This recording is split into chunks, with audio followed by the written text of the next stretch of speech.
आज हम जहां नई रवायत को अपना रहे हैं वहीं पुरानी रवायत दम तोड़ती जा रही हैं। आप शादी ब्याह की तकारीब की ही मिसाल ले लीजिए। पाकिस्तान में शादी ब्याह के मौकों पर पहले भी दिल खोल कर खर्च किया जाता था और आज भी खर्च करने की रवायत बरकरार है, लेकिन बहुत सी यादें और रवायत खत्म होकर रह गई हैं। नाजरीन, आज की इस वीडियो में हम आपको बताएंगे कि पुराने दौर में शादियां कैसे होती थीं, दावतनामे कैसे भेजे जाते थे, खाना पकाने और खाना खिलाने का इंतजाम कैसे किया जाता, दूल्हा और दुल्हन कैसे तैयार होते, मेहंदी, सेहरा बंदी, बारात और वलीमा कैसे होता था। वीडियो शुरू करने से पहले अगर आपने हमारे चैनल AQ पॉइंट को सब्सक्राइब नहीं किया तो सब्सक्राइब कर लें और बेल आइकन को प्रेस करें ताकि हमारी आने वाली तमाम वीडियोस की इत्तला बर वक्त आपको मिलती रहे। नाजरीन, पुराने वक्तों की शादियों में दावतनामे इंतहाई एहतमाम के साथ घर घर जाकर तकसीम किए जाते थे। खाना पकाने वाले बावर्ची बड़ी अहमियत के हामिल होते थे। उनका इंतखाब जुइशी लाने के मुतरादिफ होता था। ब्याह शादियों पर खाना पकाने वाले बावर्ची बड़े माहिर खान सामा होते थे, जहाँ पुलाव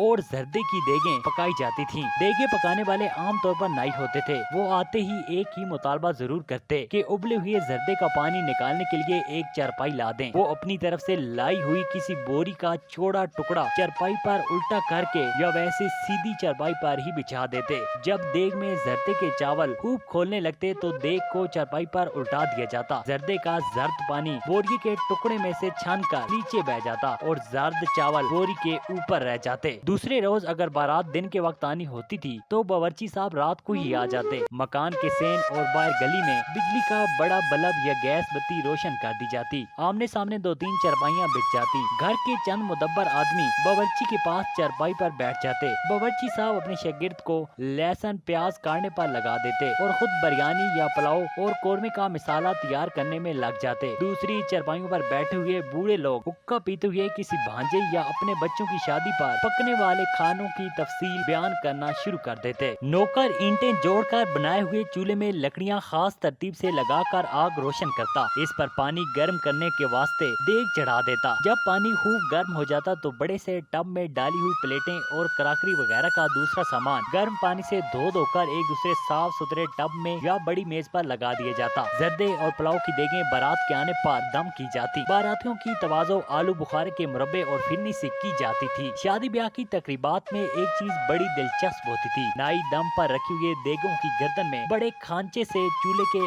अंगारे बड़ी चावक दस्ती से डालता जाता था। कुछ देर बाद जब देग की गर्दन में पड़े हुए आग से सुर्ख अंगारे बुझ जाते और उनकी राख बाकी रह जाती और उन्हें देखकर यूं लगता जैसे देगों ने सफेद फूल के हाथ डाल रखे हों। पुरानी शादियों में दूल्हा घोड़े पर बैठे होते थे। चेहरा फूलों या तिल्ले की झालरों में छुपा होता था। दूल्हा ने गुलाब के हार गले में डाले होते थे। फिर जब कमर्शियल दौर शुरू हुआ तो गुलाब के फूलों की जगह 100 और 50 रुपए वाले करेंसी नोटों के हारों ने ले ली। दूल्हे का घोड़ा खूब सजा होता था और दूल्हे के पीछे एक सबाला बैठा होता था। ये सबाला दूल्हे का कोई करीबी हजीज 5-6 वर्ष का बच्चा भी हो सकता था, जिसने दूल्हा को दोनों बाजुओं से बड़ी मजबूती से पकड़ रखा होता था। बारात के लिए मोहल्ले के किसी शादी घर या हमसायों के 2-3 कमरे में दस्तरखान लगा दिया जाता था। बाराती आमने सामने बैठ जाते और फिर पुलाव जर्दा आने का इंतजार शुरू हो जाता, जो बड़ा सबर आजमा होता था। पुलाव जर्दे की खुशबुएं बहुत आती थी, लेकिन पुलाव नहीं आता था। बाराती गर्दनें उठा उठा कर इस दरवाजे की तरफ देखते रहते जहाँ से पुलाव और जर्दे को आना होता था। खुदा खुदा करके इंतजार की घड़ियां खत्म होती और आमने सामने वाले बारातियों के आगे तांबे या पीतल का खाली गिलास रख दिया जाता। फिर पानी वाला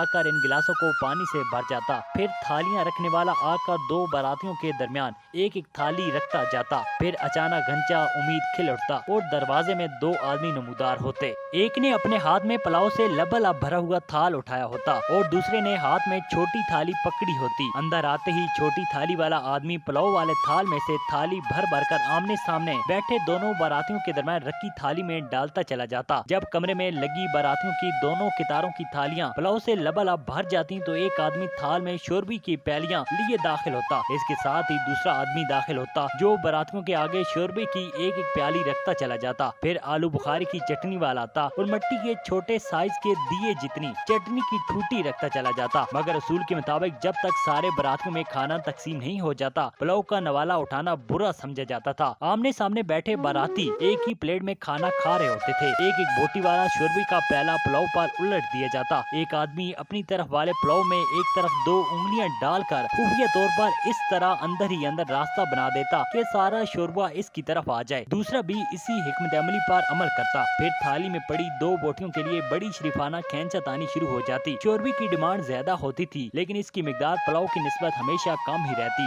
आमतौर पर पुलाव की देख पर कुछ सखी बुजुर्ग बिठाया जाता था, जबकि शोरबे की देख पर कंजूस बुजुर्ग की ड्यूटी होती थी, जो आगे पीछे बहुत मोहब्बत से पेश आते थे। लेकिन शोरबे की देख पर बैठते ही वो बुजुर्ग आंखें माथे पर रख लेते थे। लेकिन जो कुछ भी होता था इंतहाई दिलचस्प और रोमानवी महसूस होता था। ये सच है कि आज ये रवायत और कल्चर जिंदा नहीं, और ये भी हकीकत है कि वक्त हमेशा एक सा नहीं रहता। जमाने को बदलना है और वो बदल कर ही रहता है। पुरानी रवायत को खत्म होना होता है और नई रवायत को जन्म लेना ही होता है। लेकिन हमें अपने सकाफती विरसे को भी याद रखना चाहिए, इसे भी अपने साथ लेकर चलना चाहिए, क्योंकि जिंदा कौमें अपनी दीनी, इल्मी, मुआशरती और अदबी रवायत और सकाफती विरसे को कभी फरामोश नहीं किया करती। नाज़रीन, उम्मीद है आपको हमारी ये मालूमाती वीडियो पसंद आई होगी। मजीद वीडियोस के लिए हमारे फेसबुक पेज और हमारे यूट्यूब चैनल AQ पॉइंट को जरूर सब्सक्राइब और लाइक करें।